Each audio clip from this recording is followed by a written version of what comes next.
Welcome back everyone to the channel. Myself Anujesh, and today with us we are having Diksha Rajawat. So hi ma'am, Hi, good morning. good morning. So can you share us with the story of Fulchand Gulabchand Jewelers and how it evolved during the years? Um, Fulchand Gulabchand Jewelers has been started by my grandmother. She is the one who took the lead to start a business, as opposed to my grandfather. He's actually a college graduate from that generation. So I'm the third generation that is taking over the business. So my grandmother came from a business family, and she's like, no, I'm not going to be okay, settling down and living, with a job security is not that great. So it's like, I want to start my own business, so I'm going to get ahead with that. She mortgaged all of her wedding jewels and she put up the store. She made all of her three sons join the store. They're like, no, you guys have to work with me. And now again, the history is repeating, and again Fulchand Gulabchand is back to the third generation, which is led by a female again. So that is what how it has been shaped and what the journey has been. So what inspired the tradition transition from traditional Gheru and big ghantas to polki and diamond jewelries while still maintaining a connection to your roots? So basically, the traditional gerus and the big guntans, which weigh around minimum of 200 grams, are essential wedding jewels for the Maharashtrians, for basically the people residing in the state of Maharashtra. So that is their cultural and mandatory wedding jewel. But now, as I'm seeing the customer trends, that even those people who are so cultural and so much into their cultural beliefs, so they are the ones coming up to us and saying that, no, we want to try something which is in fashion right now, we want to try something that is in trend. We are seeing celebs wearing all these polkis and diamonds. We want to you know have some mixture in such things. So if you can create some guntons and some traditional jewelry for us with a touch of polki, we would really love to see that. So that is how the customers have bought the transition to us. So, and we are really happy that they have bought that. So how do you ensure that the value of honesty, trust, and respect are reflected in each and every aspect of your business operation? Okay, so in every facet of our organization, we make sure we uphold these values, because these are the very much ground where our firm operates from. So these values not shape our everyday interactions with our clients, be it our manufacturers, be it our artisans, and everyone, the relationships that we have, or whatever decisions that we have to take. So for instance, how do you show this kind of honesty? You show honesty in from the client perspective, in the way of transparent pricing. When it comes to trust, again, transparent pricing works, making them informed that these are the quality of diamonds that have been used, this is the grade, these are the certification marks of your gold. Hallmarking is very important in gold. So you make sure, we also educate the clients that please check, if not from us, if you buy, or from wherever you buy, make sure you are educated about certain things. Then when it comes to respect, it is very easy. You give respect, you take respect. That is how it works. So it is very important from my business point of view and customer point of view, because whatever you said to them, whatever you have done for them, they won't remember that, but how you make them feel is what they're going to make, always remember, and make them come back to us again. So, and from business point of view, it's like your team should also be supported. It should not be like we are not getting anything from the employer. So having a very supportive work culture and making sure that your business staff is also well respected is very important. So, could you elaborate on the significance of Kolkata artisans in crafting the exceptional jewelry pieces for Fulchand Gulabchand? So most of the artisans that we have are 90% from Kolkata, because it is said no one can reach the hand of finesse from Kolkata designers. The minimal, the minute work, the minute detailing. There are some pieces which are called as Kalkatti, Kalkatti necklace, Kalkatti earrings. It has this a pattern of jal, and that jal is so delicate, it is so intricate that it takes almost 20 days to create one necklace. And you can't make this in Bombay. You have to send it to the artisans who are there. So the finesse, the color of the gold, whatever the methods they use, it's just, we can't even explain it to words. It's just that very different. When you actually see that work is being happening, the dedication they put into the work is amazing. They then just forget whatever is around themselves. They're into the work, and they literally pour their heart and soul in putting that work. It's really amazing. That's great. So, what says Fulchand Gulabchand apart from other jewelry brands in terms of design innovation and exclusivity? I would say different. How do we keep different is once a week my father and I, we sit together in his office. We go back through our archives. We make sure what all designs we have created and what we can make something new. Because of course there are so many designers, there's so many people who are out there and creating so fantastic jewelry. We go through our archives, we make sure okay, this was the best seller of this decade, this was very good seller in the mid 2000s, these were the best seller.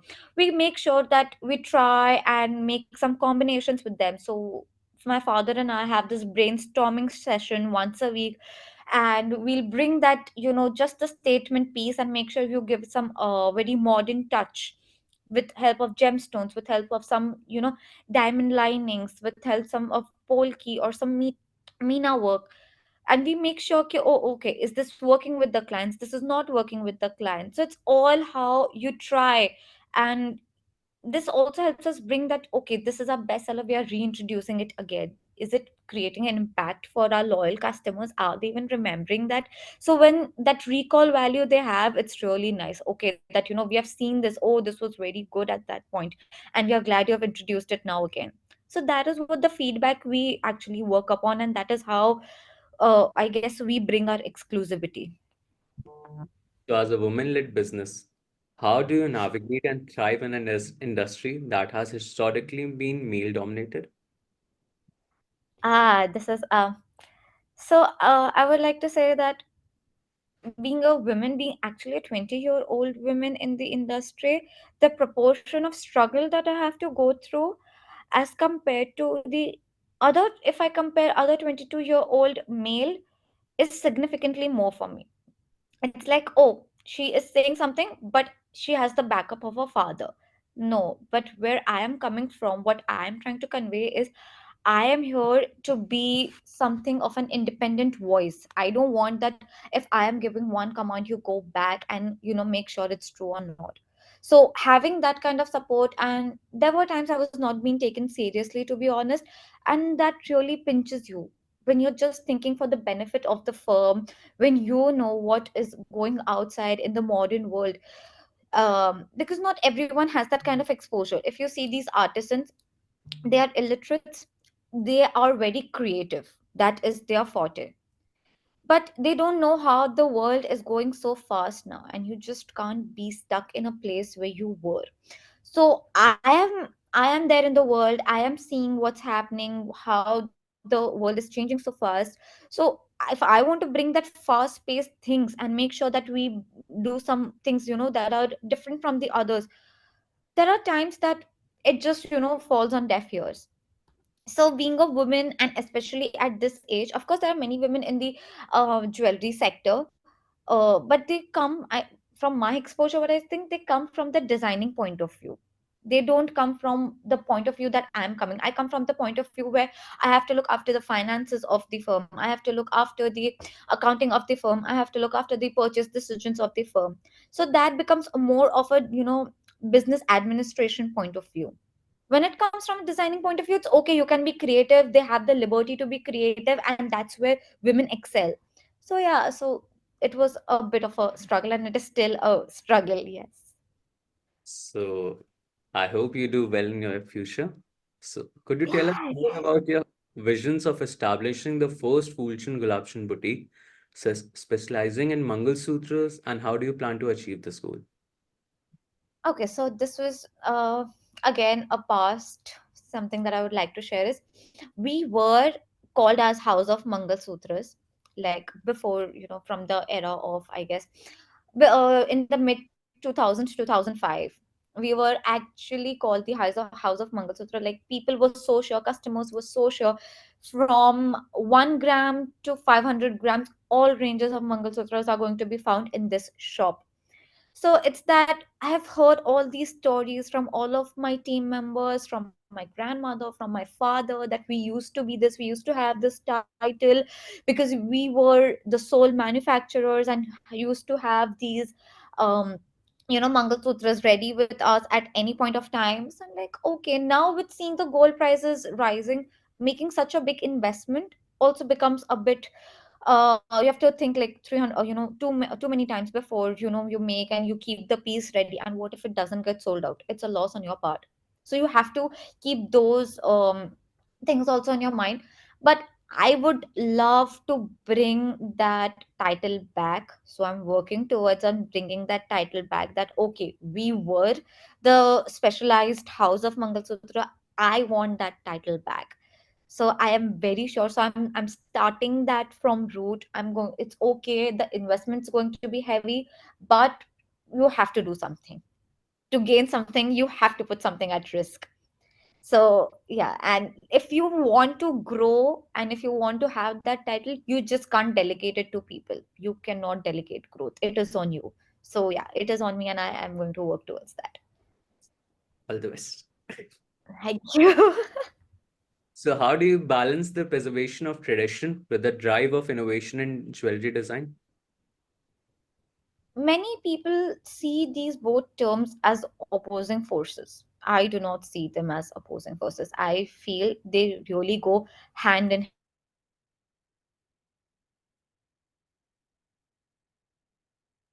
So preservation of tradition means maintaining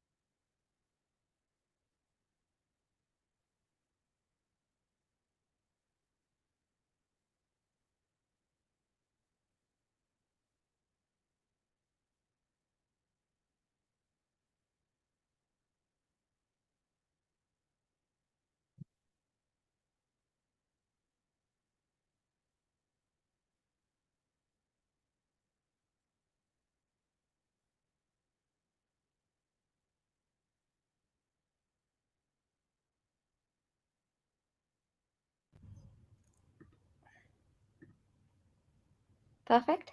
Yeah. Okay. So for me, it is an honor for preserving my legacy, all the craftsmanship that have come down from generation to generation. So as I also said before, that these are not opposing forces, these go hand in hand. So, and it is also imperative for jewelers to adapt to the changing trends, to changing client preferences, because there will be brides coming to you and they will be asking vintage jewelry in the times of modern ages. So you have to keep that also in mind. Okay, that you have to cater to that certain brides, to those certain clients to, as well. So I guess you just have to integrate the classics and the contemporaries. And when you integrate the classics and the contemporaries, you satisfy all the customers. So if that is achieved, then I guess everything goes hand in hand. So we just aim to curate pieces which are timeless, as well as they're relevant to the need of the customer, and which are also being relevant to the times that we are in right now. So could you share some insights in your creative process and how do you go about creating personalized or one of a kind jewelry for pieces for your clients? So see, one thing that we always live by is just know what your customer wants the most, see what you are doing the best, and meet and make a combination out of that. You're going to have something very beautiful. So the process, what it starts from is we hear out the client first. We hear the customer. What are they exactly looking for? What is something is there in their mind? What is something that, if there is a story, is there is some sentiment, is there something they would like to showcase in their jewelry piece? Because jewelry piece is always, very close to one's heart, and it's a very big investment. So we try to listen to that, that are there anything specialized things that you would like to do, anything. And then once we get that input from the client, we make sure we design something on that point of view. And we also show them some ready pieces that we have, and how we can mix match and create a piece. Then we have the designing team design them on whatever has been conveyed to us. Then we send them the design PDF, that just see that we have made these design, and if you want any changes, any color changes or anything, so we can convey before starting it actually in the artisan process. So once I get the go ahead, the journey is then passed on to the artisans, where they do their magic. It is what the magic they do, it's given to them. Even they need a good amount of time. So I guess, the more there is a relationship, the better the communication is there between the client and us, the better we can create some designer pieces for them. So it just does it, like, I just don't want them pieces which are just kept. Oh, it's a jewelry piece, it's like, oh, it becomes an heirloom. And then they can remember, oh, this jewelry piece has its meaning, it has there's a meaning behind it, and there's some memories behind it. So that is what I aim to create. I just don't want, okay, this is jewelry, just a statement jewelry piece. No, that is not what I aim. So, what strategies do you employ to ensure that Fulchand Gulabchand remains at the forefront of the jewelry industry in Mumbai? First, make a customer, not a sale. Build a relationship with a customer. Second, just don't leave your customer satisfied. Never settle for satisfied. Make him a loyal customer. When there is customer loyalty, he's not going to go anywhere, he's going to come back. So these are two main points that we always remember, that make sure the firm loves the customer. When a firm loves a customer, the customer is going to love you back much more. So these are three principles that we have always in our mind.